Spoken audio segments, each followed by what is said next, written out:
Yo. Yo. What's up, everybody? He's doing this every pod now. He just mimics me when I start. What's up, everybody? This is Bryce. What's up, guys? It's Ethan. It's T. And we are here. And we are ready. Is this pod number 18? 18. Wow. Peyton Manning. 18 of them what? Huh? 18 of them jaunts. Jaunts. Yeah, that's our new favorite word, jaunt. J-A-U-N-T. Don't ask me what it means because I won't tell you. This is Peyton Manning's podcast. We're not talking about him at all, but it's just number 18, so it's Peyton Manning. Let's do it. We're going to talk about Peyton Manning after we talk about the World Cup. Okay, sounds good. But so we also have a pretty good guest today. We have a very good guest, Mr. Kip Owens, UAH. Not related to me. No, you'll find that out later in the interview. Awesome interview, though. Yeah, super cool. We first ever FaceTime interview, and that was pretty fun. Ethan wants the mic, I think. I'm just holding my phone out because I'm the only one that doesn't have a mic. Yeah. About that, don't forget to support us, guys. Before we need that 150, so we can get another mic. No. Don't forget to support us. You can always support the Sports Triad. You can go to our account on Anchor. You guys probably won't do that, but it's all right. If we're being honest, I don't think we've done that. Yeah, not even we have donated. Yeah. But yeah, help us out so we can get 3 mics instead of 2. There's 3 of us. We could definitely pull $75 right now if we wanted to. Oh no, dude, it's pushing it tight. Oh no, man, you guys just moved into this new place, and I'm trying to buy a car. Oh yeah, we Bryce and I moved in. Yeah, we did move in. I hate living with T. We have an ad we gotta get to. Yeah, we gotta get to this ad. We'll be right back after the break. Just heads up, we're gonna hit NBA, the World Cup, Peyton Manning, the Bachelorette, Big Brother. Got a first couple episodes. Ethan's got an embarrassing story he needs to tell, and then we got our man Kip Owens coming on. So we'll be right back after the break. Quick reminder here, this podcast is brought to you by Anchor, which is by far the most efficient way to start your own podcast. Anchor has all the tools you need to start your own podcast, which are easily available straight from your phone or computer. All these tools are free of charge, so go over and get started. Editing your podcast on Anchor is easier than ever, and making your podcast sound great is a breeze. One perk of Anchor is that making money is extremely easy, and there is no minimum listenership. Another thing that's great about Anchor is that it will distribute your podcast to as many platforms as you want to be heard on. If you're interested in starting your own podcast today, make sure you download the Anchor app or head to anchor.fm to get started. We're back. T, let's talk about NBA. Okay. Free agency. Probably one of the most exciting times in NBA basketball, especially with the caliber of players and the amount of players up for grabs. Obviously, the biggest one, Bryce is hurting right now, but Kevin Durant has left the Golden State Warriors. If you were somehow living under a rock, him and Kyrie decided to team up, which I guess was something that they planned to do before this season even started. Which all makes sense now because they went to, I think, Puerto Rico, or they went to some beach together after the All-Star break, and I guess they even talked about it more. And then and if you pay attention at the All-Star break, those dudes were just connected. Together. Yeah, they're butt buddies. Yeah. Butt buddies? But yeah, what does that mean? It means they just stuck together the whole time. Oh. It's like, remember the Drake and Josh episode when Drake was trying to figure out if they should glue their butts together, which way? Have you guys ever seen that? No. Me neither, actually. That's just I made it up. But and then they also brought DeAndre Jordan, who is a sneaky good pick. Ask Brandon Knight about DeAndre Jordan. He'll tell you a little bit about it. I know what you're talking about. I thought it was. I wasn't really surprised about anything other than D'Lo. I had a feeling KD was going to leave. Yeah, I thought when Tennessee told me that D'Lo was going to the Warriors, he didn't believe messing with me. No. I just don't. I feel like that was probably one of the best moves that the Warriors could have made. I like it. I think I like the fit. Yeah, I think that scoring. It's exactly. He doesn't play especially bad defense. Considering the circumstance of Clay being out till February, March. And it'll probably be the first time that we get to see D'Lo in what should be his true position. I think he's a 2 guard. He's 6'5", and he's a scorer. 6'5" is a decent size, is a good size 2 guard now. Yeah. So let's try to put him and Steph together, and then when Clay comes back, I mean, Clay's built for a 3. I mean, he he's can play 6'7", 220. And their best defender. Yeah. So why not throw them? But they have 0 size now. No, they don't. They don't have anybody. Because then they lost Iggy, obviously. They traded Iggy to Memphis, who's likely to get bought out, and then head to the Lakers or the Clippers. I don't know which one. Probably the Lakers. But and then Ethan, the Miami Heat. Love it. Got Jimmy B. I was so happy. That was Was it a sign and trade? Yeah, it was a trade. Yeah. So, the Heat got Jimmy Butler. Josh Richardson went to the 76ers. Mo Harkless went to the Clippers. Yeah. And the Miami won that. Yeah, well, Miami gave up another first-round pick. Mm-hmm. So I don't think they have. Well, they should make the playoffs though. Yeah, they have a first-round pick next year. I don't think they have one again until like 2023. Yeah. So, but this will be Jimmy Butler's chance to show if he's worth it. He got his max contract that he wanted, so we'll see what happens. And our next the next dash we have, it says Knicks. So poor New York, man. It's garbage. It's just like, what are y'all doing? Like you guys, and you saw the report. It was they didn't want to sign KD because of they didn't know if they were concerned about his Achilles. Dude, that's Kevin Durant. That's probably the best player in the league when healthy. Yeah, I think and you're not going to sign him? Doesn't make any sense. Yeah. Yeah, the fact that they didn't get like first tier or second tier guys. They got Julius Randle. He's probably low decent. He's probably a second tier player, but low second tier. Yeah. But then they paid $15 million. They're paying $15 million a year to Bobby Portis. You know what just popped into my head? What? This whole Knicks thing with KD being scared to sign him because of his Achilles is like being like, I don't think I want to go to Disneyland because the rides are going to be too long. Dude, like that's exactly what it's like. It's Disneyland! You go, regardless. Yeah. Disneyland is the best. Yeah, I don't care if I got to wait an hour. Yeah, that's part of the experience. Unless you go on Splash Mountain. At 8 p.m. Yeah. Well, the fireworks are going. Like when T gets really tired of Disneyland and goes and gets on his phone to charge it, and I ride Splash Mountain like 7 times in a row. By himself. Single rider. I was ruining a bunch of family pictures, bro. It was a family and then me like this. They're probably like the entire time, Adonica and I were sitting there just watching the fireworks, talking, yeah. eating the desserts that she kept going and buying. He was pissed. Yeah, I wanted to leave. I've seen those before. And Don's like, oh my god. And then, oh my god, the fireworks. And then Bryce is over there right at Splash Mountain. Yeah, dude, Splash Mountain all day. By himself at 9 p.m. It's not very hot yet when we went. No, it was right. and as soon as we got on the first time, it was like 4:00 in the afternoon. This guy's like, "You guys want me to tell you the story about what it is?" I'm so excited for Splash Mountain. Yeah. Why? Because of the whole storyline of the ride. Yeah, the Splash Mountain has a story. The freaking alligator, man. Freaking alligator. But the fact regardless, that we were recording the entire way down with our phones too. Oh yeah, I have the entire freaking ride. yeah, because there was you recorded the entire ride. Yeah. he watches it from time to time Oh, too. dude. If I ever have trouble sleeping. Anyways, let's get back. Yeah. And then the last one, the biggest question, and you could have guessed this was going to happen. Kawhi Leonard is still not signed as of 10:29 p.m. on Tuesday, July 2nd. So, this was planned though. It was like a couple weeks before free agency, or it was the week after they won the title.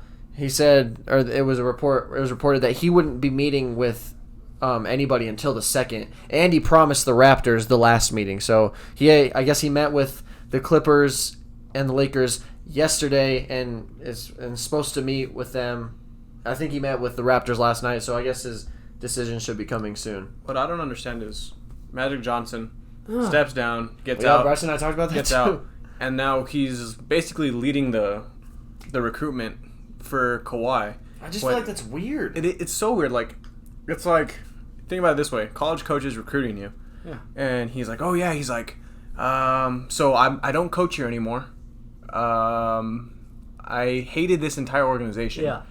But you should come here. Yeah, it'll be good. Top to bottom, they know what they're doing." It's because at the end of the day, he's still Magic Johnson, and he's a top 5 player to ever play there, maybe top 3, and he's a top 15, 20 player to ever play. So I feel like regardless, he's going to be a Laker, and I feel like at the end of the day, people aren't going to remember him as being the awful president that he was. They're going to remember him as being the greatest point guard of all time, which I think he is. So I don't know. We'll see. No, he's not. Steph Curry is not the greatest point guard to ever play. But he is the greatest shooter. He is the greatest shooter ever played, but the greatest point guard, Magic Johnson, maybe Oscar Robertson. But that's all we got for the Oscar NBA. Robertson was 7 foot. Oscar Robinson was the point guard that averaged the triple double. But I'm pretty sure he was. He wasn't that tall, I don't think. Yeah, he was pretty freaking huge. I don't think so. Let me check. I'm gonna check. Now I'm curious. I'm pretty sure he was pretty big.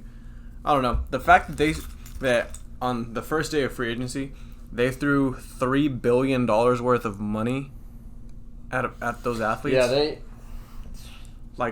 the salary cap is at an all-time high right now, so they're just giving dudes money. The fact that Dame signed a 5-year, $196 million contract. Is that what it was? Yeah. Yeah. He's averaging $49 million a year. Yep. I mean, we didn't even really talk about the guys that got extensions. Dame, Clay, Ben Simmons is about to sign one.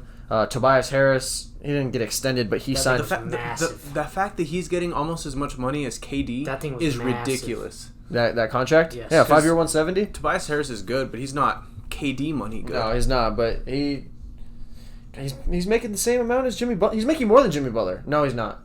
No, he's 4-year, something, and then he's 5-year. Yeah, because Jimmy Butler was 4-year, 141, and Tobias was 5-year, 171, I think. Yeah, and I guess guys are getting. I mean, the market determines how much players are worth, and you see it with the level of players they get paid a certain amount. And for guys like Patrick Beverley, who was 3 years 40, he turned down an offer from the Kings that was 3 years 55, I think.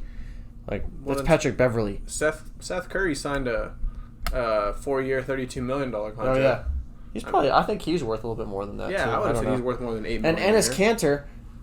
It's Enes, but he signed a 2-year, $10 million deal with the Celtics. I don't know. So, do you think? I mean, Enes Kanter signs well before Boogie. I forgot about Boogie. Yeah, what is he gonna do? If Kanter's getting 2-year, $10 million, so he's getting $5 million a year. I mean, what do you think Boogie's gonna get if and when Boogie signs? I'd be hesitant to sign him, but at this point, Boogie might be in a good spot because the Warriors can give him money now. They couldn't have given him money if KD had re-signed and Clay had left or something like that. But they can give him money now. So I don't know how much they're gonna give him, but if they choose, he's gonna make more than Enes Kanter. So who knows what he's gonna be offered? I don't know. I've completely forgot about him. I'm more concerned and curious about what Kawhi does. That's the biggest free agent. If Kawhi goes to the Lakers, Are they the favorite? Well, yeah, I feel like I was watching First Take, and I feel like Stephen hit it on the head. There's really no point I saw that. in watching NBA next year if you have 3 of the top 5 players That's what's crazy. in the world right now on one team.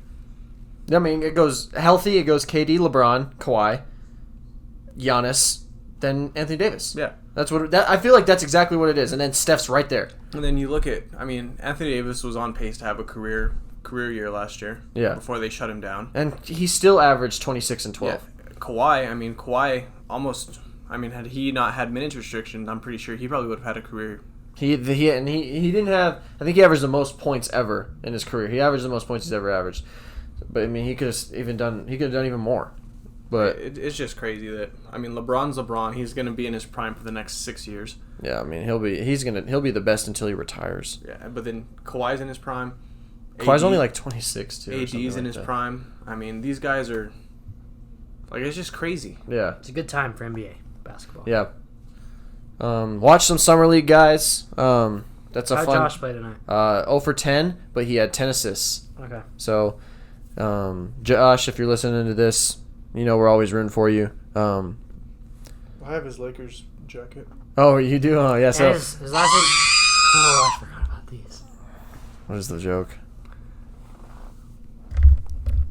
When does a joke become a dad joke?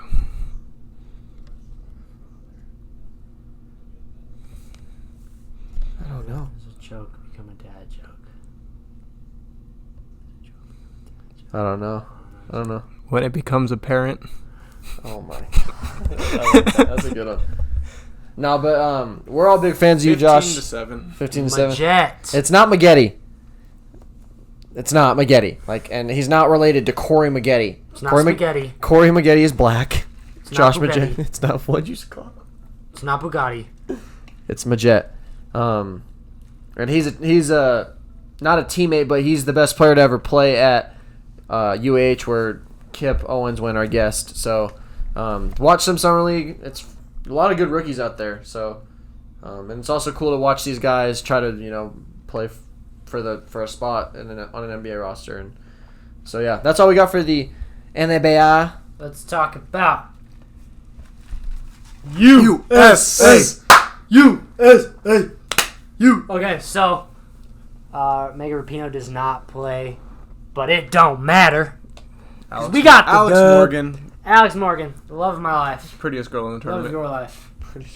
The love of every American. She was getting life. beat up today. Today, yes, Tuesday, July 2nd. Happy birthday to Alex Morgan. Oh, yeah. Turning She's the big the first 3-0. ever woman to ever score a goal on her birthday in the FIFA World Cup. But this Also, is- she joins the Golden Group running. She's got 6 goals in the last 5 matches. Up there with that white girl from England also. But this game yesterday was crazy. That was a good game. Mhm. I was in and out of the. I wonder if England knows that they just lost another Revolutionary War with us. Yeah, and they're going back to the 3rd place game, which they were last time. So we'll face the winner of Sweden and I just hate the fact that Sweden. we can't play France or England in the championship. yeah. Well, I mean, we already beat Sweden, Sweden. Yeah, exactly. so if Sweden wins. Sweden. Actually, I don't know. It's kind of scary though. Well, I mean, Sweden's not Sweden. bad, Shut up! but I mean, it would have been such an interesting game watching them play either England, who's number 3 in the world, or France, who's number 4. You know, Who's the 2? I want to say it's Brazil And or Germany. I was gonna say who are it's Sweden and who on the other side? Sweden. Sweden and the Netherlands. Sweden. Don't stop saying that word, because every time we say that word, he says that. Okay, how about the team that's blue and yellow Yes. with a little plus sign Sweden. on the left? Still means the same thing. Just ruining this. I hate you. I'm gonna, I don't watch this. I'm gonna unplug his mic. I don't watch soccer. I don't know. I just think that it would have been a much better championship with a better game. Yeah. Well, there was your typical ball does not lie instance that took place when Oh yeah, we big were called flopperoo. for the yellow card Oh, in yeah. the box, Another. which was good because I think had who was it? I forget who made the penalty, but had she not bumped into the back of her heel, which she did, but I don't know if that's deserving of a yellow card. She might have scored. Yeah, she would have scored, and She would have been by herself. That's probably why they threw the yellow out there, was because give them a chance. yeah. And they got the chance, and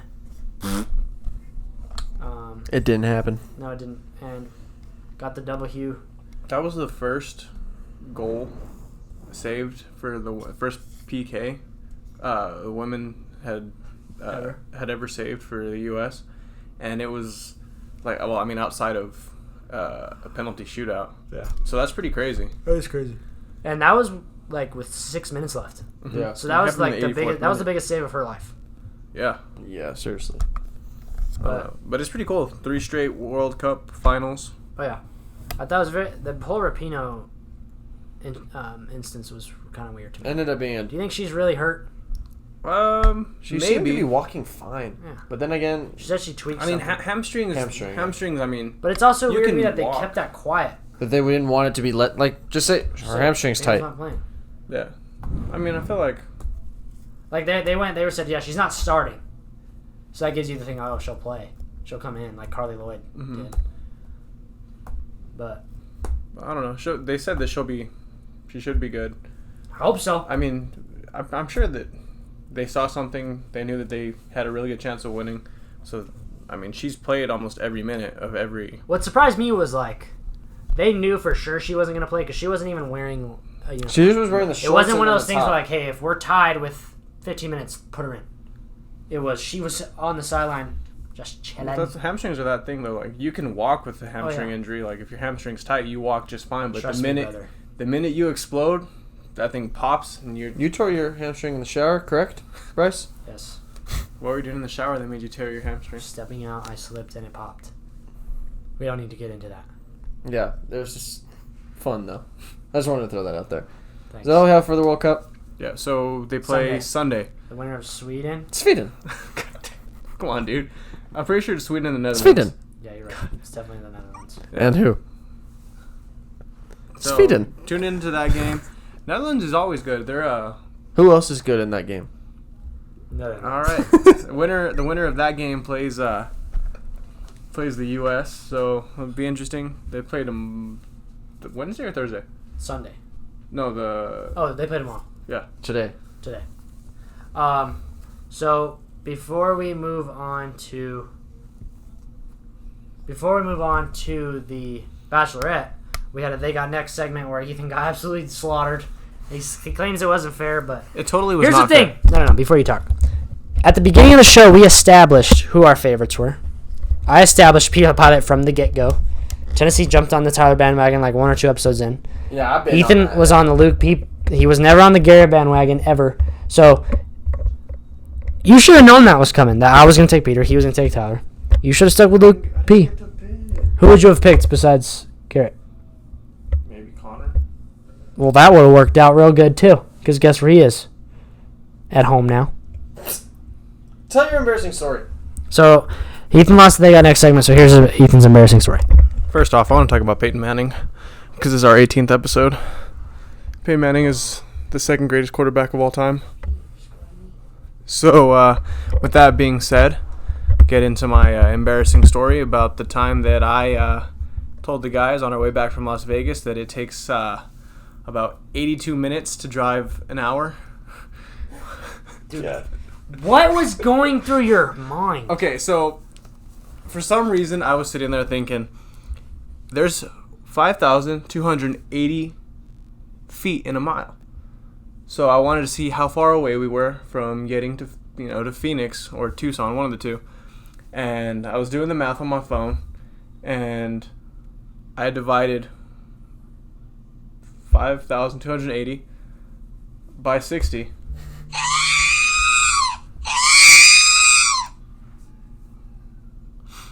You're gonna like this one. Yeah, I'm sure. Did you guys hear about that circus fire over in El Paso?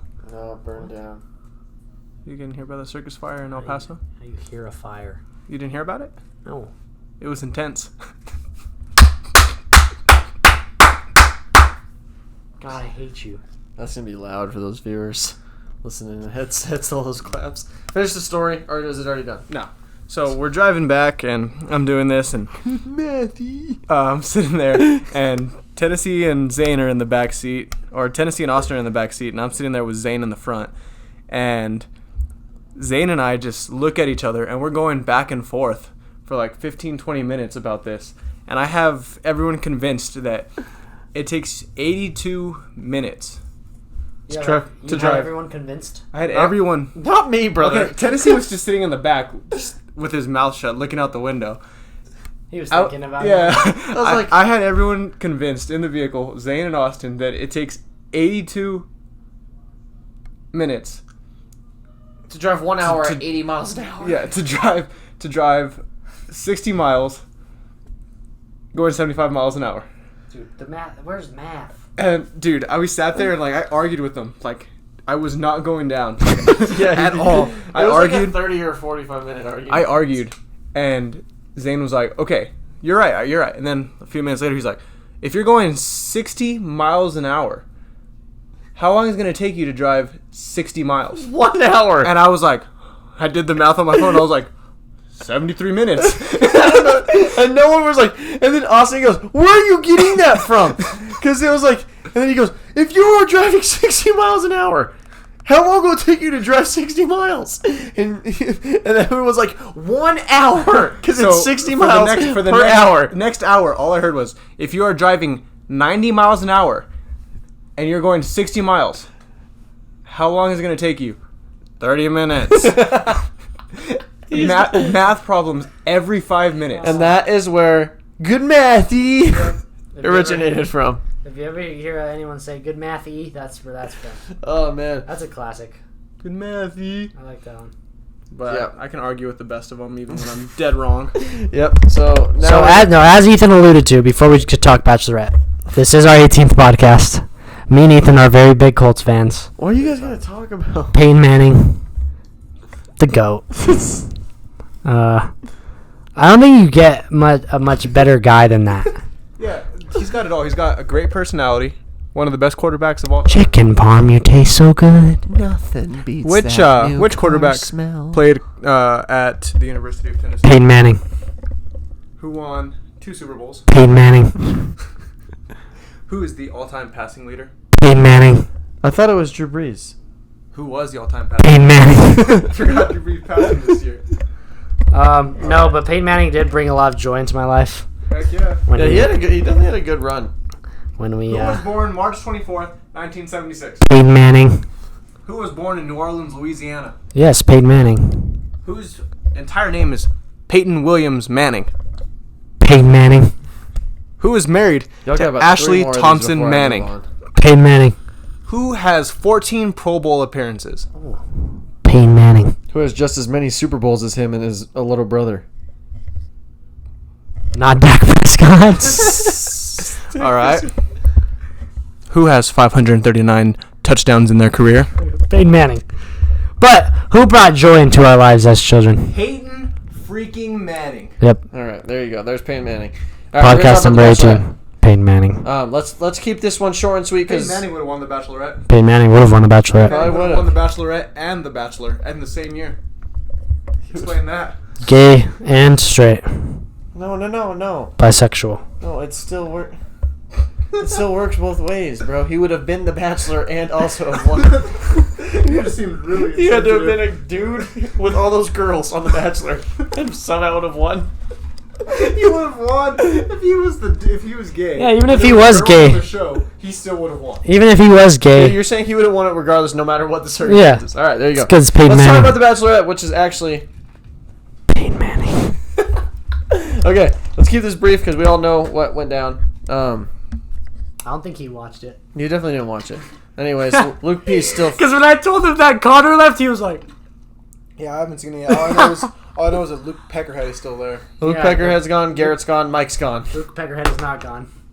Oh yeah, Luke But he's going to be gone. Luke PP is still. So, okay, let's start from the get-go. We had, who was the first one-on-one? that was Jed. Okay. Jed's really good date. She Yep. said that she's very into him. she said that she was falling in love with him. Yeah, he's the first guy that she's told that to. So that was pretty crazy seeing. If you want to say anything, just bump me. Okay. Because you haven't watched it, so that's why I'm holding this. But, yeah, Jed is in a good spot right now. Tyler C was the next one-on-one. Wasn't the best one-on-one, I don't think, until he came out and told her about at the dinner. What was His he? dad. Yeah. Then I feel like he opened up to her about it. Yeah. Still ended up giving him the rose, which, I mean, could have guessed it. So that, and then we go to the third one-on-one, which was Mike, which was a sad Yeah, one-on-one. because that was. You didn't really, I mean, the date was fine that they had. They had a really good date, And then it gets to dinner, and it just goes downhill. and she just kind of told him, like she Yeah. told Connor. I just can't get there with you. Yeah, so she It means told, like I don't feel the same way as I feel with other. yeah. And then Which I feel like is better to do that than to have a rose ceremony and be like, Oh wait, in between. Okay, so yeah, before the Mike. Connor. It was Connor went home. That made me actually sad. that was tough, because he wasn't even he was going to her room to be like, yo, I just want to know what's going on. yeah, like, why haven't I gotten a one-on-one? The one-on-one we did have was you in sick in bed. Yeah, I feel like she owed him one. Yeah, and we all expected him to get the one-on-one in this episode, and he definitely did not. And so he went to her room, It's tough, man. and she just kind of told him. She's like, hey, I really like you, but like I just have stronger relationships with everybody else. Yeah.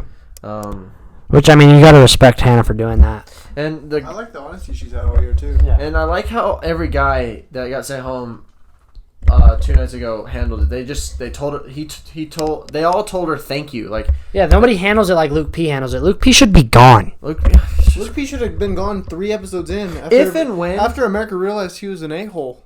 if and when if they ended up together, do you think that she changes her mind on Luke P after watching all this? Like, let's say they have to watch. Like, let's say they're in Did their you see her tweet what? Yeah. that she had? She said, She goes, yeah, my parents are looking at me the exact same way y'all are looking at me right now. yeah, whenever the episode was going, she tweeted that because, dude, she looks dumb. It's She really looks bad. dumb. She looks dumb. Like, Yeah. that's just straight up. I love Hannah B. I know Bryce loves Hannah B. But she looks delirious, delusional. She looks oblivious to the fact of the 5'8" villain. Yeah. And then I love that. He goes, yeah, we have a 5'8" villain. And Luke P goes, that make you feel good over there? He goes, yeah, I just wanted to throw that out there. Okay, so I saw just a picture of it. How about Garrett putting the the baloney on his nice. Oh, yeah, speaking of Garrett, he went home too. I was also sad about that because he told her he loved he was the first guy to say "I love you," like those 3 words. Besides Luke P after the second date. That was the first date. Oh, yeah, first date. First Mr. group Right. date, he says, "I'm falling in love with you." And they had no, I think the timeline was actually I think it was 5 days or 6 days so far into the show, so shows you that. So stupid. But Garrett shouldn't have gone home. Garrett was the one over the last 3 or 4 who weeks. really yeah. He stepped up. He really showed her that he was the one that was there for her. Yeah. He was trying to be like the guy that kept everything in control at the house. Yeah, and he was part of the drama, but then again, he was part of the drama because he was the one standing up to Luke all the time. And Luke P, his little short ass, no,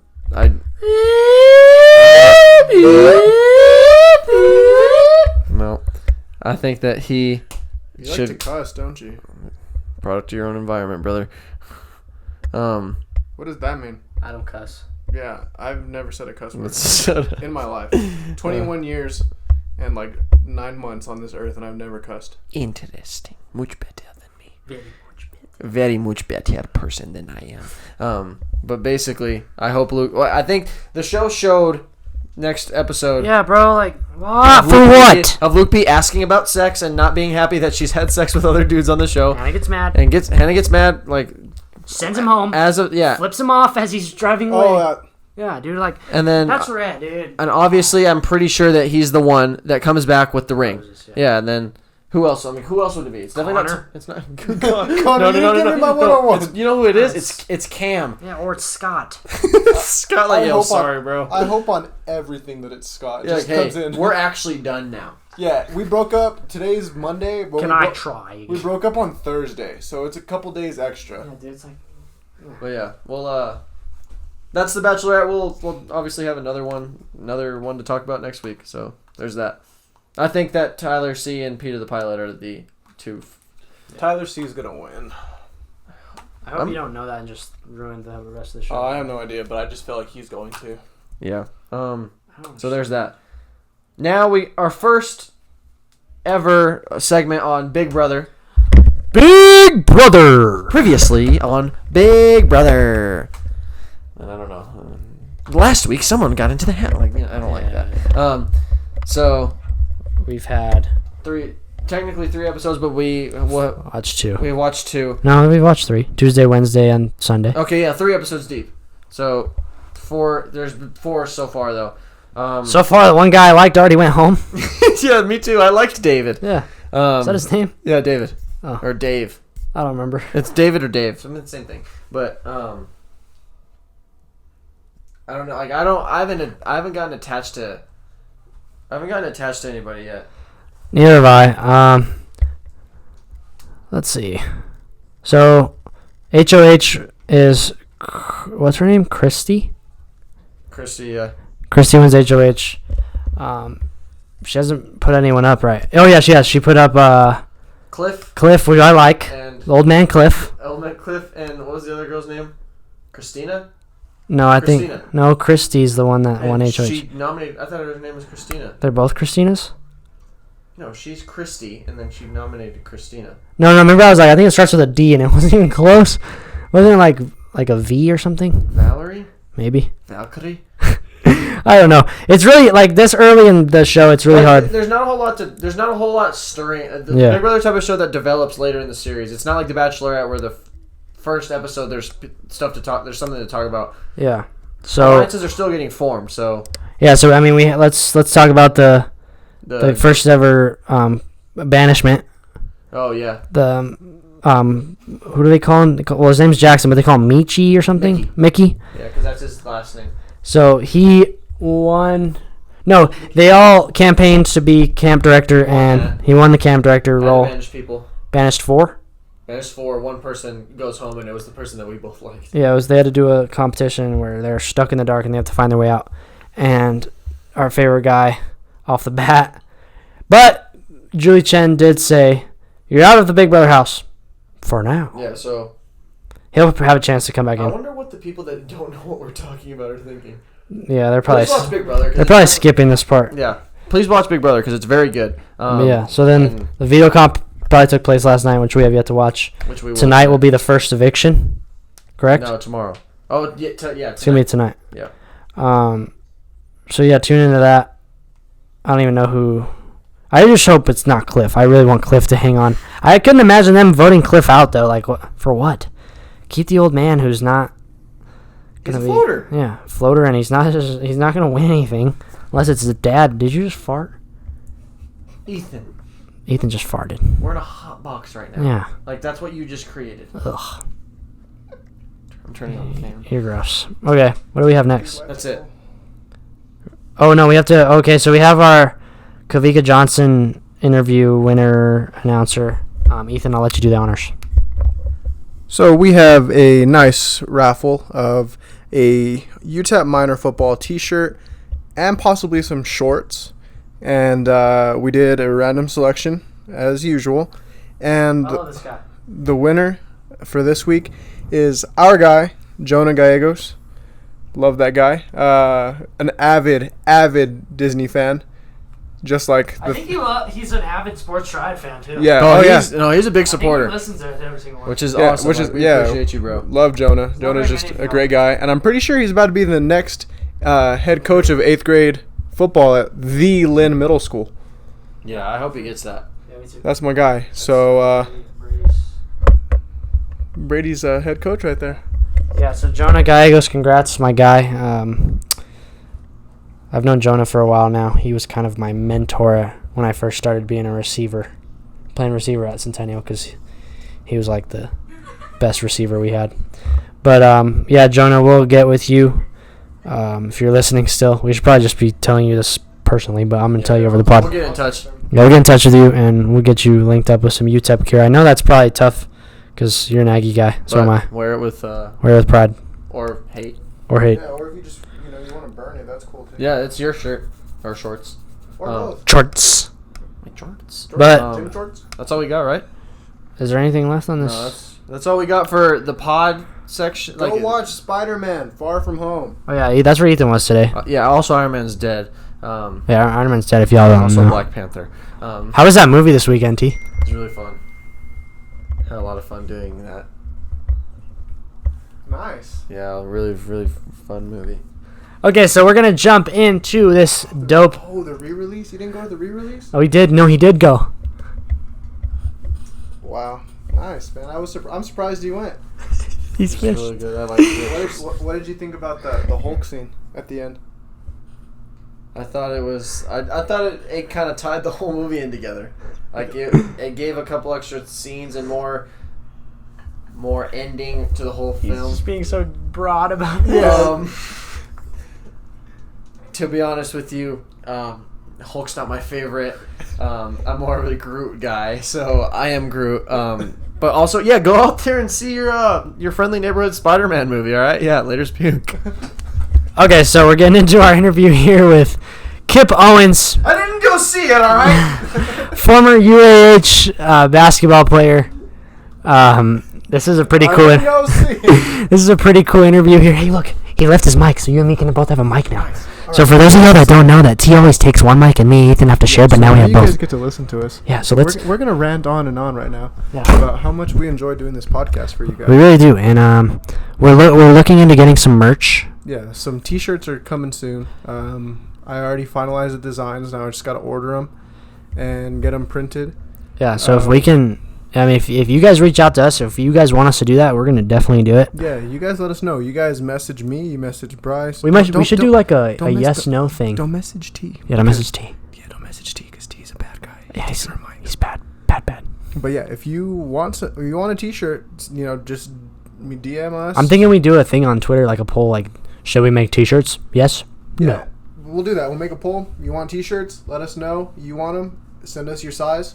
We'll order them. We're going to do black and white to start.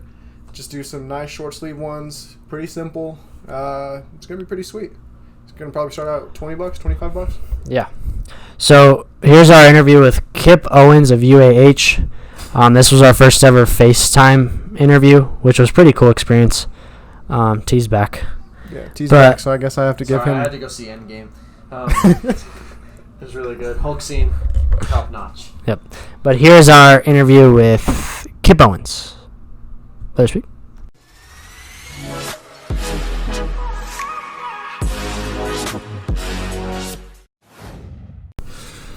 All right, guys. We're here with the UAH legend. Shout out to Kip Owens for coming on to the Sports Triad. Welcome, Kip. Hey guys, like I said, I think this is the New Mexico's best sports podcast. I was thrilled when I got the invite. I appreciate y'all taking some time to chat with me, man. Yeah, thanks, man. It's awesome that we can get some Huntsville on the Yeah. pod, man. So obviously, Kip, no one's gonna know who you are until we really get into this podcast. So before we get into the whole interview, let's talk a little bit about you. You originate from Memphis, and Kip actually is from where I went to college my freshman year. I redshirted at the University of Alabama-Huntsville, and so talk about just Memphis as as itself and what it is, what it was like growing up in the South. Yeah, man. So like you said, Memphis, Tennessee. It's a phenomenal city. A city that I love, a city near and dear to my heart, right there in southwestern Tennessee. Memphis is a city with a lot of history. Yeah. It's a city that has played a big part in the development of the Southeast, and it has lots of great history. And right, like I said, right there on the Mississippi River, and it was a great home for me. Another thing about Memphis, it's a great sports town. We got the Grizzlies there. Oh, yeah. It's a franchise we love dearly. And the city is passionate about basketball. Anywhere you go, you can't go more than a few hundred yards without seeing a basketball hoop or a basketball court. That was an awesome environment for me to grow up in. Obviously, loving and playing basketball. Memphis is a really diverse city too. Got lots of different folks, and basketball is one thing that kind of brings the whole city together, as well as some really good barbecue. That's another thing. Oh yeah, I've been to a bunch of spots down there. Whenever I went to Memphis, I went to what is the one that's like in like the you go downstairs into an alley. Rendezvous. Yeah, Rendezvous. Yeah, it's right near the Forum where the Grizzlies play. So Yeah. Lots of good Rendezvous, Central Barbecue, some really good spots down there for sure. So while we're on the topic of Memphis, there's a lot of big players that have come out of Memphis, and specifically here in Las Cruces, Jamario Jones is a Memphis product. So talk about what it is like for Memphis basketball and how good it is. So I mean, I'll just talk briefly about kind of my AAU team. Yeah. Year. Jonathan Williams in the NBA. Yep. Cameron in the NBA. Juwan Johnson, high-level player at Marquette. Robert Hubbs, great player at the University of Tennessee, now making money overseas, doing really well. Absolutely. Austin Nichols in the G League. And then that was just on one team, one group of people. Austin didn't play with me my senior year, but we played together growing up. So it's a city that loves basketball, that produces lots of talent, and I was fortunate to be there to get to learn from and play with some really good people. And I played for a Tennessee legend in high school, Terry Tippett. Okay. Won 6 state championships at 3 different schools. He's the only high school basketball coach in the state of Tennessee to win a state championship at 3 different schools. So got to play for a really good coach. Got to learn the game from some really good coaches growing up too. So yeah, no, it's a city that, in terms of basketball, has lots of talent. Can really push you, help develop you, and if you want to play AAU, play at a high level, then you got to really work on your game to play against some really good talent in the city of Memphis. I was fortunate to get to do all of that. Oh yeah, absolutely. So, I mean, I'm not sure how well of a traveled guy you are. I'm sure you are, especially playing AAU. Brazil. But so like, what is Memphis different than a lot of places you've been to, or what's Memphis kind of like comparing to other cities? So Memphis, like I said, it really is a pretty diverse city. And in the southeast, it is in the southeast, but I wouldn't say it's a traditional southeast city. It's pretty urban. It's got a fair amount of industry. FedEx is what started in Memphis. International Paper was started in Memphis. So some major corporations and lots of jobs that have come as a result of that. So I don't know, Memphis. It's got a lot of characteristics that have that of other southern cities, but it's not. It doesn't have the same sort of southern country vibe. Like Nashville might have. Because it was like the home of the blues music and soul music. So lots of music in the city's history, but it's not necessarily the same like country vibe as you might get in a Nashville or a city like that. But Memphis is a cool city. My folks are, my dad's from around there. I actually played college basketball, Christian Brothers in Memphis. Yep. Got all, my mom and my younger sister are University of Memphis graduates, alum, and then my older sister went to school at Belmont in Nashville, Tennessee. So lots of Tennessee pride. Oh yeah. There you go. Speaking of your pops, how's Big Mike doing? Big Mike's doing great. I know he wants me to tell you hi. What is he? He's always happy to be what? Always happy to be alive. He's always happy. Big Mike's always happy to be alive. Oh, I love it. Loves life, man. Loves life. So, while we're still on the topic of the South, you're probably going to be a little bit biased, but is there anything specifically that you like about the South, the Southern life, Southern living, just the South in general? I mean, it's the biggest cliche that there is, but the majority of the people that you speak to, well, at least even if they don't really like you, they'll at least be friendly to you and pass in the street. Lots of people like, hey, how's it going? Yeah. People and I do think that is obviously that's the stereotype of the South, but it really is cool to have that. And also, I once again biased. I think Southern food's pretty dang good. No, you're right. Throw some sauce on there and call it a day. Whatever it is, if it crawls, if it grows in the dirt, whatever it is, fry it, sauce it, eat it. All tastes the same. I love me some Southern food. Yeah. Okay, so that's the kind of the little introduction we had. Let's get into high school. So what high school did you go to? I went to school there called Evangelical Christian School. Okay. I was there K through 12, 13-year club at Damn, ECF. jeez. Vet. So that was awesome. It was a great school. Lots of residents in the state of Alabama know it. From the Jones brothers, Barrett Jones, Harrison Jones, Walker Jones, who all played football at Alabama, went to my high school. Brent Rooker, who is now the Twins organization, he won the Triple Crown at Mississippi State a few years ago. He graduated with me, so it's a school that I was fortunate to play with some really, really good athletes. Yeah, so... Trailblazers. He went to my high school as well. I played with him. He's been really good to me and my family. He's been great. He's kept a strong friendship and relationship with us, so that he's a great guy, great player. So it's we were fortunate. Won a state championship my sophomore year, and we actually lost to Cameron Payne's team in the state final my senior year. He went for about 27 and he got cooking, and we came up just a little bit short. Yeah, I mean, because obviously you play with Scal as well, right? Or is that what you said? Yeah, Scal. So talk about what it's like playing with an NBA player. I mean, regardless of where he's at now, I haven't heard from him in a little bit. I think he's still in the league, right? He's with the Blazers. He's still with the Blazers. Okay, So he's with the Blazers. I mean, he's making a lot of money doing what he loves. So talk about Scal as a person and the Twin Towers out there playing for Evangelical. It was fun, man. I mean, so you see a lot of guys who when they get to that level of prominence and success, they kind of go away from their core self, their roots, and he's a guy that the more prominent he's become, the deeper into his roots he's dug. He's a guy who's a strong believer. He's a man of faith, and he's I think really clung to that as he's kind of climbed through the ranks, and he's had some success in the league. So that's been really cool to see, and playing with him, I think if you're a high school player and you want to play in college, or you're a college player and you want to play in the league, the ability to be able to play well with really good players is important. Yeah. And I was fortunate. I was probably never the best player on my high school team. I played with a guy named Steven Casper, who played at Bucknell for 4 years, went to multiple NCAA tournaments up there. So he was the dude. He was the guy. He was a tremendous player, and he was a senior and I was a sophomore. So when I was younger, it was 100% his team. And then my junior year and my senior year, Scal was one of the best players in the country in high school basketball.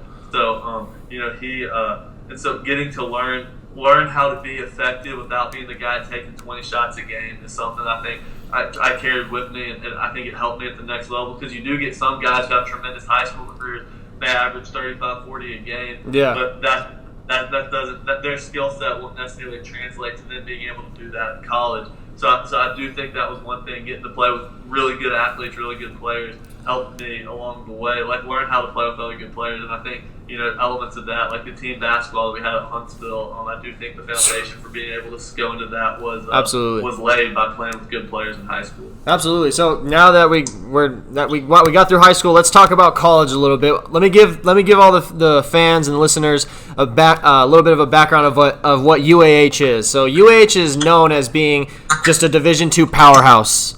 So they go to, I can't really say we because I don't play for them anymore, but UAH went to Elite 8 after Elite 8, regional host, multiple times, Sweet 16s, all sorts of. Under Coach Acuff, who was one of the best basketball minds ever, they went to the tournament almost every single year. So talk about UAH a little bit and why you chose UAH.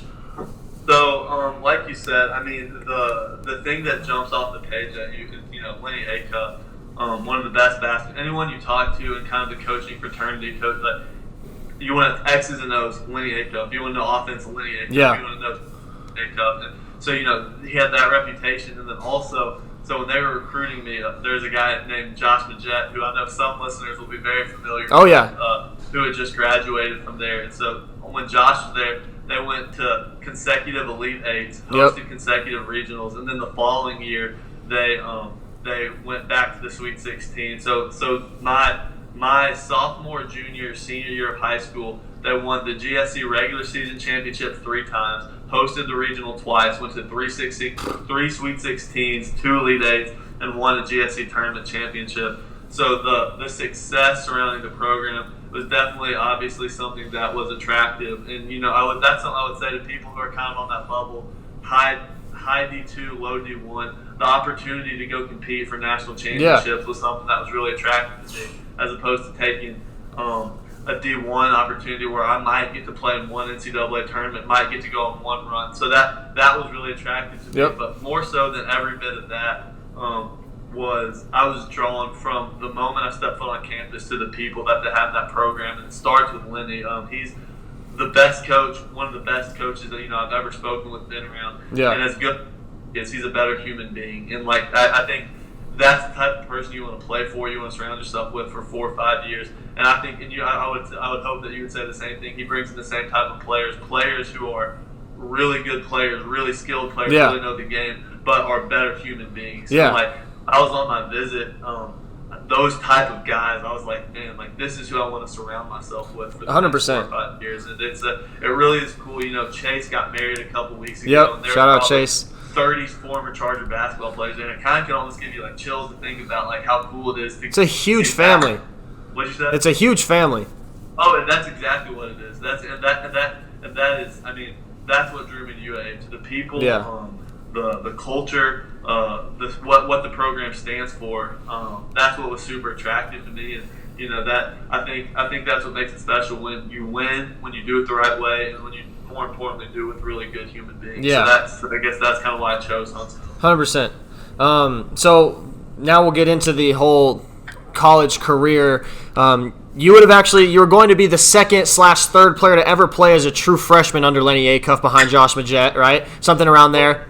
Well, I don't know if I would have been. I'm sure there's more than 2 or 3. But I had just found out that I was probably going to get to play. I don't think it was set in stone, but he told me there was a good chance I was going to get to play as a freshman, which was something I was really excited about, had worked towards. And then, as I'm assuming the question, prompting, I was in a really, really bad car accident. Log fell off a log truck and went through my windshield. And it's tough. That's crazy. The log didn't hit me, but it did hit my steering wheel, so I didn't have an airbag. So when the car got jolted to a stop, I got impaled by my steering column. But I tell you what, I'm thankful to be alive, and I know the good Lord kept me alive and kept me safe, because there was no serious wounds, no organs were damaged, no spine was damaged. It was literally a straight in, straight out flesh wound. There's a trained first responder in the car behind me, so it was a ginormous wound. Had about 50 staples, but no serious internal damage. So I know the Lord had His hand of protection over me. And spent about 3 days in the ICU, 7 days in the hospital, then back on the road to recovery.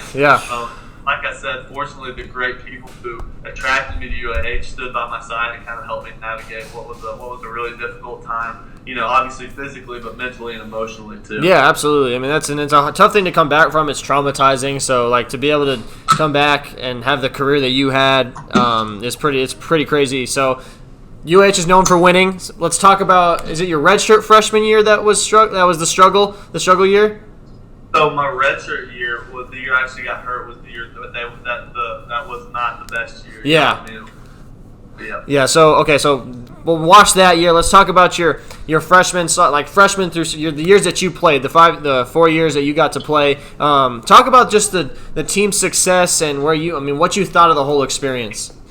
So we were just extremely fortunate, man. We had really good players who were really good kids. Like my friend, just the Cliff Notes version is my redshirt freshman year. We won the GSC regular season. Yep. Won the GSC tournament championship. We're a 3 seed in the tournament.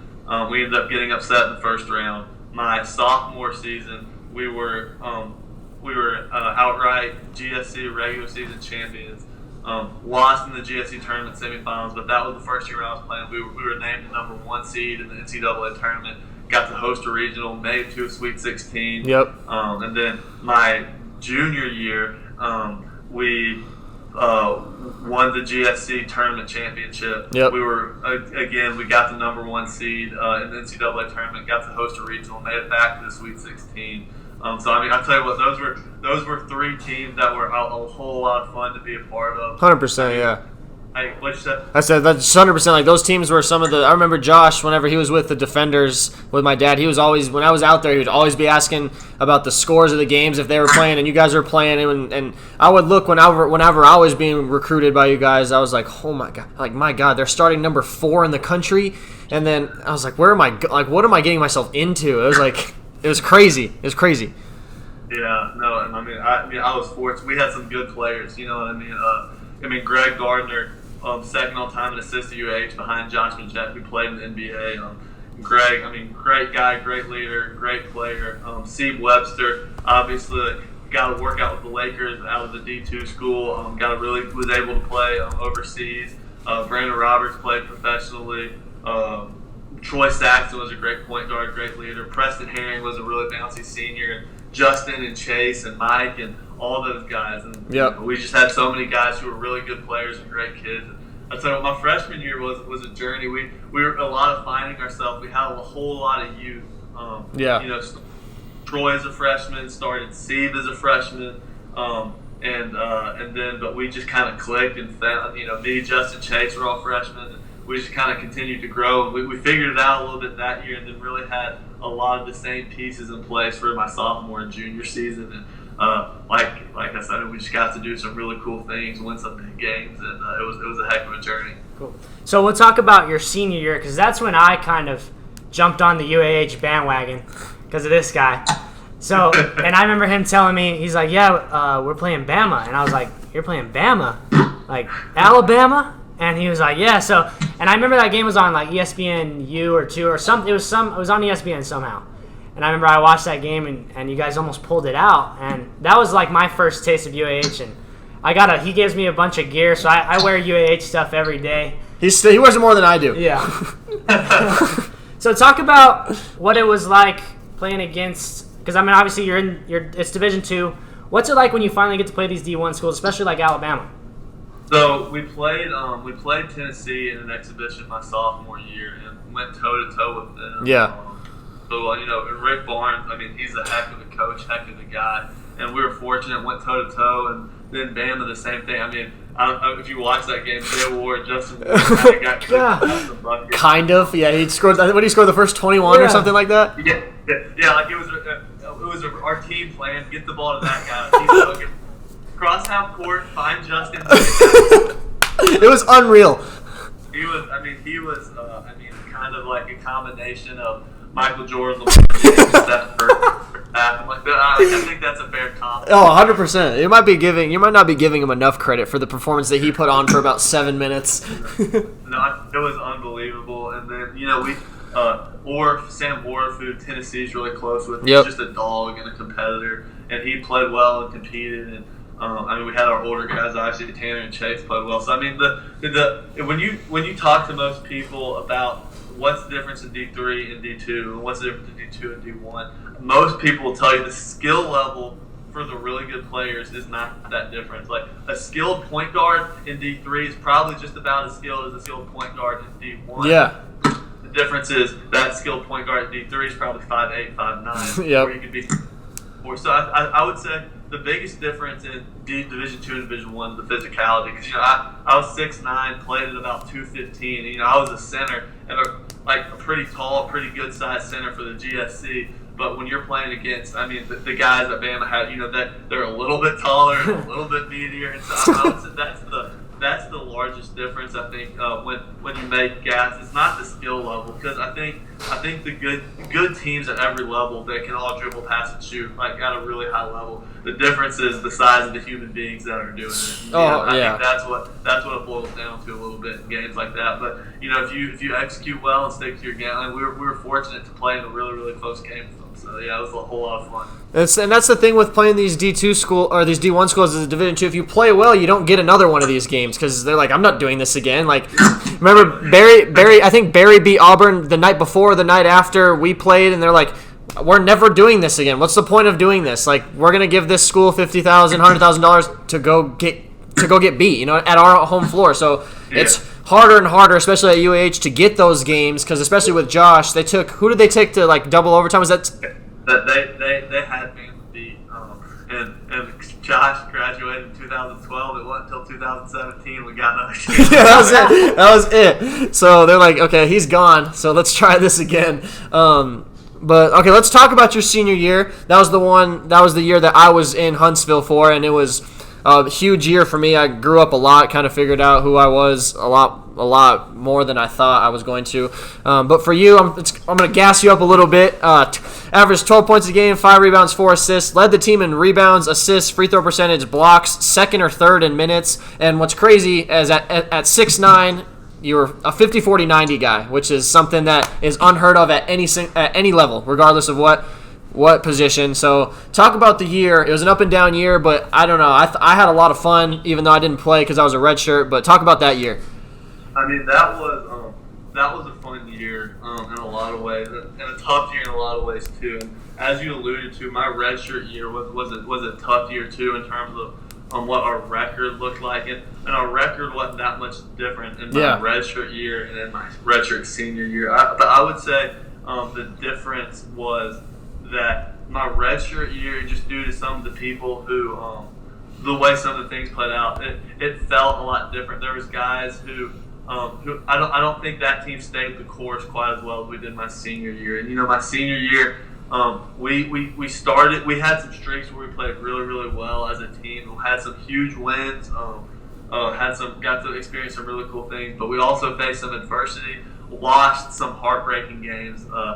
Lost a triple OT overtime game at West Georgia. Lost an overtime game against Valdosta at home. Lost to UNA at home by 1 possession. West Al at home by 1 possession. Yep. Lots of games we were right there for. Lost to Tampa in overtime, second game of the year. And obviously didn't have Malik for half of the season. Didn't have Sam Orff, who was having a great year for half the season. He was battling injury. He broke his hand. He was playing phenomenally. Breaks his hand. Battles his tail off to get healthy again. Playing really, really well. Rolls his ankle. Both of them. It was just both ankles. Both ankles in the same game on the same possession. He goes up he takes one plant, rolls it, doesn't get the ball up, rolls the other one. That hurt. I will say that I would hope you would agree too that team never really lost its fight. No, never. Brilliancy, and even when things weren't good and looked grim, I thought we still showed up and competed every day in practice. Practiced really hard, played really hard, and ultimately, I hope that what we're doing at Huntsville was bigger than basketball, and I think that we at least laid the foundation for a great year. And a lot of those guys were really good players. They were freshmen. Like J.J. Kaplan, who had a phenomenal year this past year. My senior year, he was a freshman, had a good year, but just didn't have the same role. Seth Swall, who was one of the best point guards in the league. Sarge Forrest had a great year, was a freshman. But I thought our culture remained intact. I thought we tried to do things the right way, and then Tanner and Eli did a heck of a job leading this team this past year, and went back to the NCAA tournament. That's what it's about. You want longevity and sustained success, and hopefully my senior year. I mean, it was a lot of fun in spite of our record. We had good dudes, and we won. We had some crazy wins, made lots of really good memories, and it was. I was just to the very end thankful to be a UAH Charger. Oh yeah, absolutely. Yeah, I mean, I enjoyed following that senior year of yours. And T was talking to me about you're kind of known as being Mr. UAH. Yeah, that's what I would call you. I mean, like you went to every school event. You're a huge part of student life. You put on and were a huge part of the designer concert. I told you the story. Yeah, I've told him about the album about to drop, the whole thing. So talk about like why you wanted to be so involved in. Because a lot of college basketball or college athletes don't like to be involved. They kind of consider themselves either higher or not even part of the university. So talk about why you wanted to be so involved every single day. Yeah, UH is a great school. I love that school. There's some great people at the University of Alabama-Huntsville, and I felt that to me personally, to our entire basketball program, I thought we got a lot of support from the school by and large, and I thought, when I was in the rec, the school really helped me when I missed class and all that stuff, and I just got to meet some really good people like Nikki Good, who's the director of student life there, and so and also too, the school had given so much to me, gave me an opportunity to get my education paid for, to do something I love doing, play basketball, and so my kind of mindset is like, you're going to do something, might as well do it with 2 feet. And so, I love the school, so I jumped in with 2 feet. Honestly, too, I think that it's important, like, at an Alabama or an Auburn or, a Duke or North Carolina, those basketball players, football players, or athletes, they could never step foot on campus. And the students would still pour in, every game sold out. But at playing at a Division II school, the relational component is so important. And it's not just to get fans in the bleachers, but for your college experience to be everything you want it to be, those relationships are so important. And so I wanted to be all in with UAH, and I also would hope that UAH would be all in with its basketball program. And so it was the school supported us, so I tried to be all in with the school. And so I don't know, it's a special place, and was fortunate to get to work in student life last year while also coaching a high school a little bit. So to stay involved in student life and so, while I was finishing up my master's. So it's just a school that's given a lot to me, and a school that I had a whole lot of fun, made a whole lot of memories, and will always hold a place near and dear to my heart. That is for going sure. That's awesome. But, I've been here at New Mexico State my entire life, and the support from the community is always pretty strong. I know it's probably pretty solid out in Huntsville. What's it like, the support from the community out in Huntsville? Well, Liddy Acuff could run for mayor. He would work like that. He born in the city, raised in the city. It's unbelievable. Everywhere you go, oh, you play UAH, don't you? Man, Liddy Acuff, he's a great guy. You're out, filling up your car. Hey, you played UAH? Man, Liddy Acuff and I went to elementary school together. He's the best. I love that dude. You go to a restaurant. Are you one of Liddy's kids? He and I played middle school basketball together. He's just a staple in that community. And that's the other thing, too. What we had in Huntsville is super unique because not only at D2 do we have the student support, or we sold out. Our season tickets were sold out every single year. 100%. And people think that success alone does that. Obviously, it helps when you're winning basketball games. Like, there's no secret there. But you look, there's some schools that compete for regional championships. Their gym is empty every Thursday and Saturday. But Coach Acuff, the people are like, how do you get this community support? He said, one meal, one handshake. Yeah, that's what he said. That you go and you meet people and you form those relationships. And at our level, the relational component is what gets people rallying behind the program more than wins, losses, or X's and O's. And obviously, all that stuff helps. Yeah, definitely. Winning helps. Yeah. But yeah, no, it's the Lenny's relational component. I mean, I think we sold out our season tickets for the past decade, which is uncommon at Division II. I mean, and I think the relational component of that is what gives UH such a unique community support for our level. So like that's the whole thing about with the relationships. And it's very different because in college basketball, guys transfer all the time. So outside of me, which is kind of rare for that school. I left, I transferred. I decided to pursue other options, but no one leaves that school. Like, everyone stays there. So, like, these fans get attached to the players. Like, there's, like, all sorts of promotions or different events where you can buy the player's jersey. And, the gym is kind of built like a high school gym, but they pack it so you're up close. And the guys are in the community. And, the fans get attached to these players. They build actual relationships. So I feel like that's why that helps with the community support, is because guys don't really leave that school very often because, one, it's an amazing place. Outside of I loved playing basketball there. I decided I wanted to do something else, but the city was awesome. The team was full of great people. I loved all the coaches, and I just think that's what helps so much because guys don't usually transfer from there because it's a great spot to be.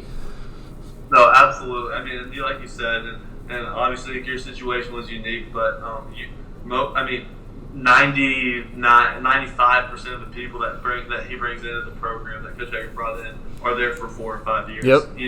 Obviously you were coming from New Mexico all the way across the country was a different deal, but people like you said, like I think the thing that attracted me and allowed me to prompted me to gravitate towards Huntsville was the people and the culture, and I think that tends to keep people there too because it's such a unique thing. You'll have players who don't play at all, obviously their redshirt year.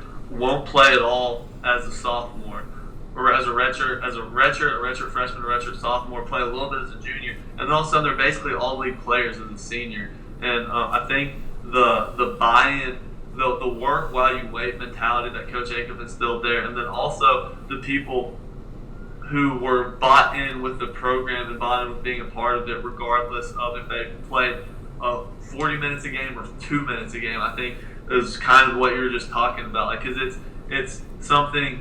The city's awesome, the school's awesome, the program's awesome. Lenny's just such a great guy that people want to come there, want to stay there, and be a part of something that's bigger than themselves. So yeah, it had a really unique thing going in Huntsville, and I just don't have a doubt in my mind that Lenny's going to build the same thing in Lipscomb. Yeah, because so those of you guys that don't know, Coach Acuff, after 20 plus years, he left and took a job at Lipscomb, and a lot of people on the outside were probably shocked, but I remember him telling me and my dad, he was like, if it has to be the perfect fit for me to leave this place. And I feel like that's what he probably told his team when he said he was leaving. He's like, this is the best fit. Like, this is the first place I actually felt was going to be a good fit. So I texted him after, and that was the first time I'd really talked to him since I left, and it's crazy. He's such a good guy. I told him that I wanted to wait for him to get settled, and I wished him congrats and good luck, and he responded in 5 minutes, and that's just the type of guy that Coach Acuff is. I mean, he doesn't burn bridges. He always keeps relationships no matter what, and and I can always say that I got recruited by Coach Acuff, which is still kind of, it's crazy to me, it's pretty cool. So, yeah. So, Kip, you're a happy guy, like 24/7 plus. I want to know, because I've never really asked you this, I want to know why and what makes you want to have this positive and happy outlook on life every single day, 24/7? Like, why are you so glass half full all the time? That's a great question, Tennessee. Yeah, come on. Because someone in New Mexico has the same last name. Kip Owens, man. But I mean, honestly, dude. I'm sure you remember some. And we talked about Big Mike loving being alive. He had some serious health issues when I was in middle school. Yeah. And once again, by the grace of the Lord, he was spared and is alive and just doing phenomenally well now. And so that at a young age, I think really I began to understand how fragile and precious life is, and like, golly, like every day you wake up, it's like a miracle. It's by the grace of God that every breath we take is a free gift that we don't deserve. And then the fragility of life, I guess, is hammered home when a log is sitting in my car. You know what I mean? And my insides are sitting on the outside. am I going to get to play basketball? Am I going to get to live anymore? And like it's, dude, like I think that the reason I have that approach is it's a gift. Life's a gift, and it's like, well, I know I keep saying it, but it really is. Every second we're alive is by the grace of God, and like I just love the fact that like I wake up and I get to breathe in oxygen and breathe out carbon dioxide.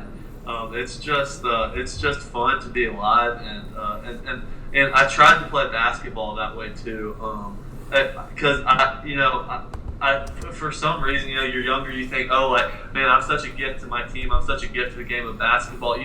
I think everyone who is, not everyone, but most people, kindergarten through NBA players think that like that they're entitled to get to play basketball. Well, like when I'm sitting there in the hospital, not knowing if I'm going to get to play again, like I'm not entitled to get to play basketball. I've not done anything to deserve to get to play basketball. Yeah. But I tell you what, I sure love doing it. And so if I'm going to get to play again, I'm going to play with passion. I'm going to play with enthusiasm. I'm going to play with energy, and I'm going to give everything I have because I can walk out of the gym and get struck by lightning and never touch a ball again. Yeah, you know what I mean? Crazy. So I think just the fragility of life and the preciousness of the gift, and the fragility of basketball and the preciousness of the gift, I think just really kind of fires me up. I mean, like, frick, I get to be on New Mexico's finest sports podcast. like that's why I get excited to be alive, man.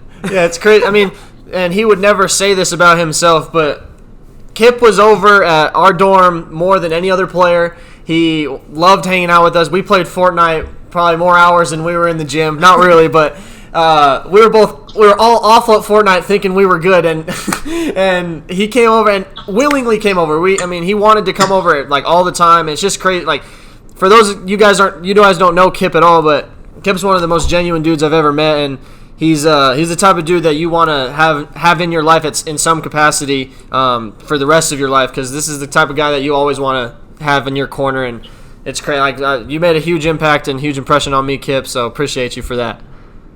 Yeah, well, I don't know how many solo dubs I've had in my Fortnite career, but I tell you what, those memories with you guys in the dorm, and I just remember like when, it meant so much to me when older guys would take time to hang out with me, and dude, like it meant a ton to me that you guys let the old freaking creepy weirdo who had to come in and play Fortnite with the young cool kids.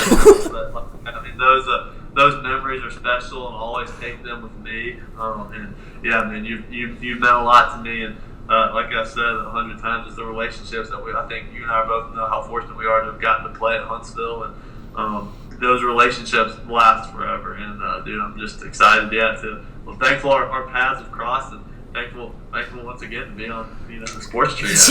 It's crazy. Like, I went to a place all the way in Huntsville, and of course there's some with my last name on it, and just crazy. So that's your college career. What a career you had. Let's talk a little bit about post college. You did like a GA style with student life, and then you're also coaching at a local high school, Randolph High School. So talk about your first year not playing college basketball. How weird is it to not have to go to practice every single day and kind of just be involved in student life and then go coach with Randolph? Yeah, man. I'm very thankful I took a year not being involved full-time 24/7 with basketball, because that helped me realize how desperately I loved and wanted and felt called and led to be involved full-time. And I talked to Coach A, and he and I talked about it, and he and I kind of both agreed that like it was probably a good thing for me not to be involved with the team again the next year, just because as emotionally and everything invested as we all have been, and I've been, I think that I might have confused my wanting to still be a part of that program as me wanting to get into coaching, if that makes sense. You know what I mean? And I wanted, and it was important for me to kind of take a step back and really do some soul searching and some praying and see where I felt called and led. And and the opportunity with Nikki Goo to be the grad assistant in student life opened up, and fortunately I still got to work with basketball a lot because we do a lot of programming at their events. So that was awesome. And then I got to coach at Randolph School, which is a really, really good private school in Huntsville.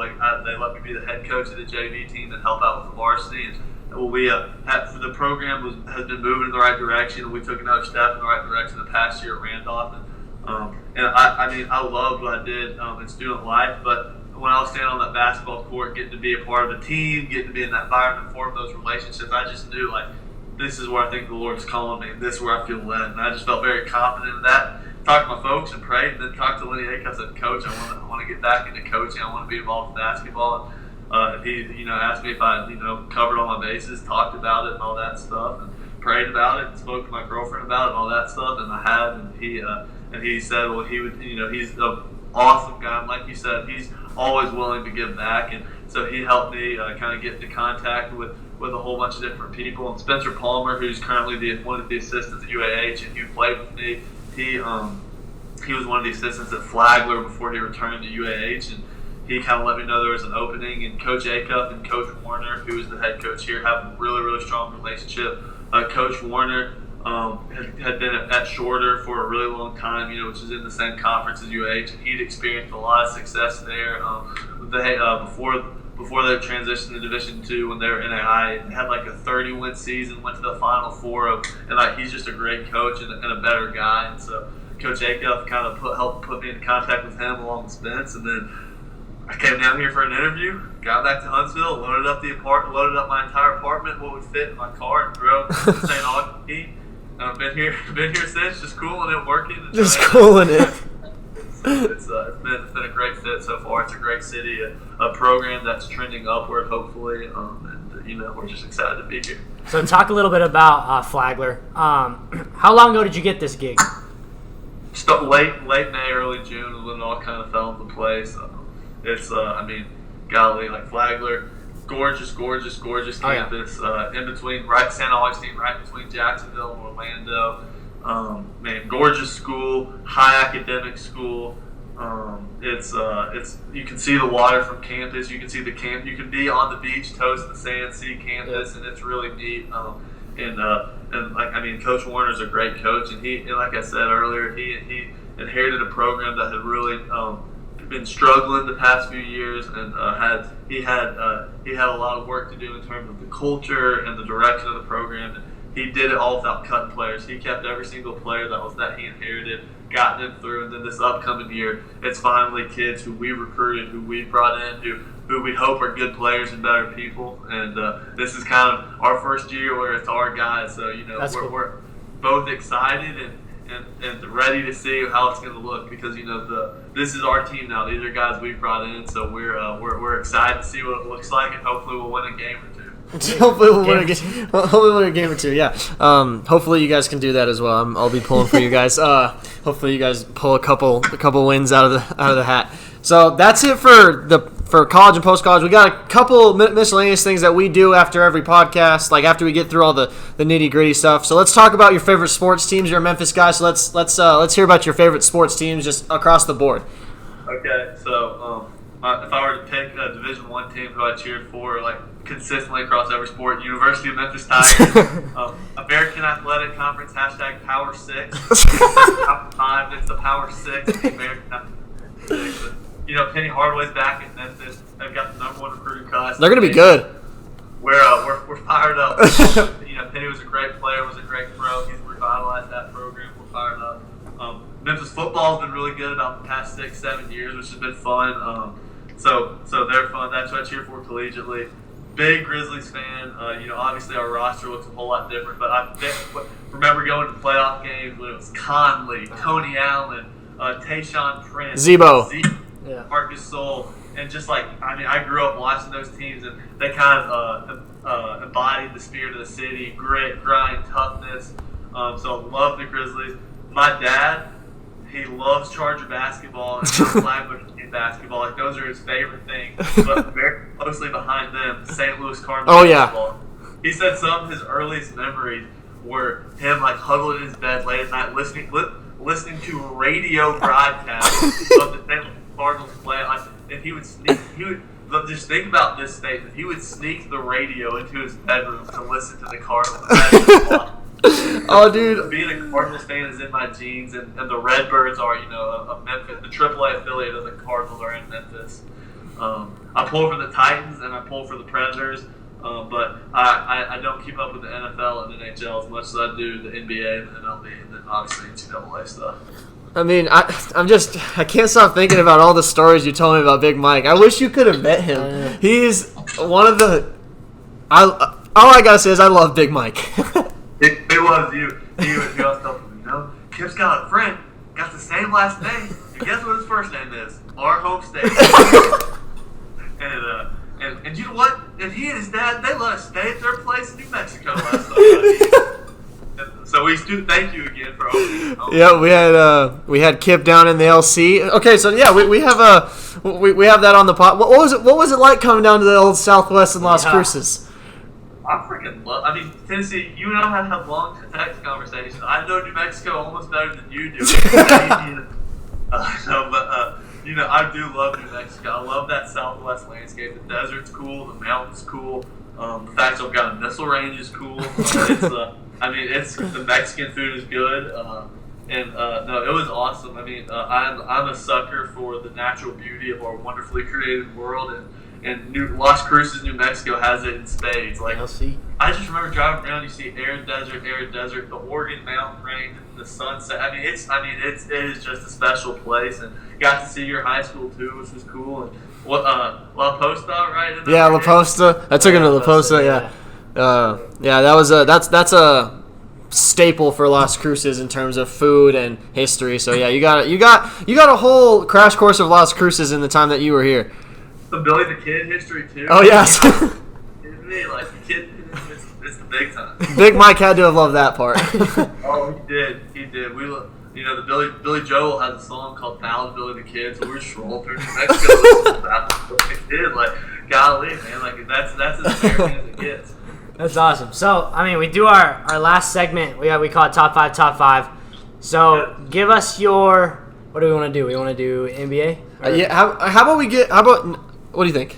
I think NBA works. Yeah. Let's hear your top 5 favorite basketball players ever. So it can be, you can mix and match this generation. You could throw, however many. It doesn't have to be by position. Doesn't have to be. No, actually, we want it in order. So give us 5 to 1. Either this generation or now, or this generation or past. You want my all-time 5 starting lineup? Yeah. No, it can be any position. Okay. So my top 5 favorite NBA players. Of all time. Yeah. Okay, well, my favorite all time is Dirk. The 2011 finals is one of the, oh my gosh, that was a pure elation. Down go on, we're going to form a super team in Miami. No. The most skilled human being ever to play has got some fadeaways and trays to put right in your head. You remember LeBron James and D Wade are doing the air boxing right in front of Dirk's bench. He's like, hey, how about we just go on a 20-something run, 20-something run to win the game? Go with it. Battled through a flu, dislocated finger. I mean, Dirk's a competitor, and he did it with class too throughout his career. Of the same mold, one of my favorite current players is Nikola Jokic. I love bigs; they fire me up. They fire me up. Yes, they do. I grew up watching. Another skilled big, Marcus Gasol. That's what I grew up loving and pulling for and cheering. So I've just named 3 skilled bigs, all European. So I'm gonna try to mix it up with. Let's see. I'm trying to think non-Grizzlies players who I just really love their game. Derrick Rose, who played at the University of Memphis. I mean, y'all might even be too young. I'm sure y'all aren't because y'all are into sports. His MVP season before he got hurt, that dude was freaky, and. I hope he's going to the Pistons now, right? Yeah. I think, he had a pretty solid year with the Timberwolves. I'm pulling for him because he's a good dude. I love him. Dude, you want to get fired up? Go watch pre-Derrick Rose injury highlight. I mean, his head's at the rim and was a great Memphis Tiger basketball player too. And then let's see, and my fifth. Let's see. And then I'll close out my top 5. The most fundamental great skill work for anybody of any level who wants to watch good footwork. Go watch Kevin McHale highlights. Okay. It'll if you love fundamental basketball, Kevin McHale will that'll just crank your tractor. Crank your tractor. He'll pivot 4 times, shot back. I love Kevin McHale's game. I love. I mean, if y'all not watched the Celtics versus Lakers 30 for 30, you should. I mean, that's just. Oh, that's an all-time. I mean, Larry Bird, Magic Johnson, Kareem, like those are just some all-time great players. So yeah, I named more than 5, but those are some players who I really like. So we're not gonna. You're on the pod at like a great time in terms of sports because there's not a whole lot going on this summer. But free agency, we're not gonna let you get out of here without talking some hoops. So what do you think of what's going on in the NBA right now? How about the Nets, man? They're going to be good. I hope KD heals quick because that's going to be fun to watch. I mean, them and Kyrie and DeAndre. I mean, that's a powerful 3. You know who? It's rough for the New York Knickerbockers right now. I mean, like that is. I mean, they're the most storied one of the most storied franchises and one of the best markets in the world. And they got out recruited by the Brooklyn Nets, and they've been. I hate it for the Knicks. I hope they can figure it out, but it's rough to be them. I mean, golly, I'm curious to watch the Warriors with D'Angelo and Clay and Steph. I just want everyone to get healthy again. You know what I mean? So that'll be interesting. I'm cautiously optimistic for the young Memphis Grizzlies. Andre Iguodala, Ja Morant, JJ, we drafted last year. Yep. I'm excited to see what they look like. We've got Valanciunas. I'm curious. I don't think it's a fit. I've heard Kawhi to LA. I don't know if that's set in stone yet, but that would be super interesting. I mean, Kawhi and AD and LeBron have the same team. Like those are arguably the 3 best players in the league. Right Seriously. I'm going to be pulling for the Utah Jazz and the Raptors again because I love Marc Gasol and I love Mike Conley. So I'll cheer for them as long as they're in the league. So yeah, what about you? What are you guys thinking? What do y'all think about this little free agency? Well, so I'm a Steph and Clay guy. So I don't know if you can see, but we have poor connection right now, so we don't have your picture right now. But that's all right. I'm a Warriors guy, and when this dude told me about D'Lo last night, I thought he was lying to me. Because your pants a little bit. Yeah, and then you go and you lose Andre Iguodala. Tennessee's making a weird face right now. Hold up. I'm seeing something. Hold up. I think that Kawhi is going to the Lakers. Is it done? I don't know. I'm not too sure. So yeah, well, what did you think about the? I mean, I think it was kind of random the whole D'Lo thing. When you saw that, what were you thinking? I was thinking. I mean, I didn't watch a ton of the Nets this year. I was surprised he was a max guy. Like a super. It sounds like he got. I mean, and that just might show my ignorance, but like I was surprised at how much money they threw him. But I think that those 3 guards are as good as any guards in the league. So I mean, yeah, it's gonna be interesting. I mean, how often do you put all 3 of those dudes out on the court at the same time? That's gonna be. I mean, obviously you gotta wait till Clay comes back. Yeah, I mean, 48 minutes out of 40. I mean, like I don't know. Yeah. I think that to win a basketball, you put your 5 best players out there as much as you possibly can. I think the Warriors kind of stumbled on that first when they put their depth lineup in. That was Steph, Clay, Iguodala, Barnes, and Draymond Green. Like that, you put your 5 best players out there and you figure it out from there. I think. And so I think those 3 will share the court a bunch when everyone's healthy. Cool. All right. Well, I think is that about all we got. I think that's all we got. We'll probably give you a call right back so we can get a picture real quick. But Kip, man, we appreciate you for coming on the Sports Triad. Yeah, seriously, man, thank you. Yeah, well, thank you guys for having me. It's been an honor. Been an honor to be, like I keep saying, New Mexico's finest right there. It's like people are going to start, when they think New Mexico, they're going to think Breaking Bad and the Sports Triad. Which is kind of the progression that we're going to start going through. Well, yeah, no, Kip, we appreciate it, man. It was cool getting to know you a little better. I got to know you through him a little bit, but it was cool finally getting to meet you, and I'm glad that our viewers and our listeners get to learn more about you too. Absolutely, and hopefully I can get another invite during the season. Oh yeah, some Flagler College, some Charger basketball, some Lipscomb Bison basketball, some Aggies basketball. Aggies! I told you, bro. That's what I was saying when I wasn't here. When I wasn't playing for New Mexico State. Yeah, we always called it Aggies. That's from Jack Klein. So shout out Jack Klein. Yeah, Kip, man, we appreciate you, bro. Yeah, thank you guys. Y'all have a good one. You too. We're back. I beat you to it. All right, so that was interview with Kip Owens. This is kind of hard to. Okay, well, T's not here. He's eating spaghetti.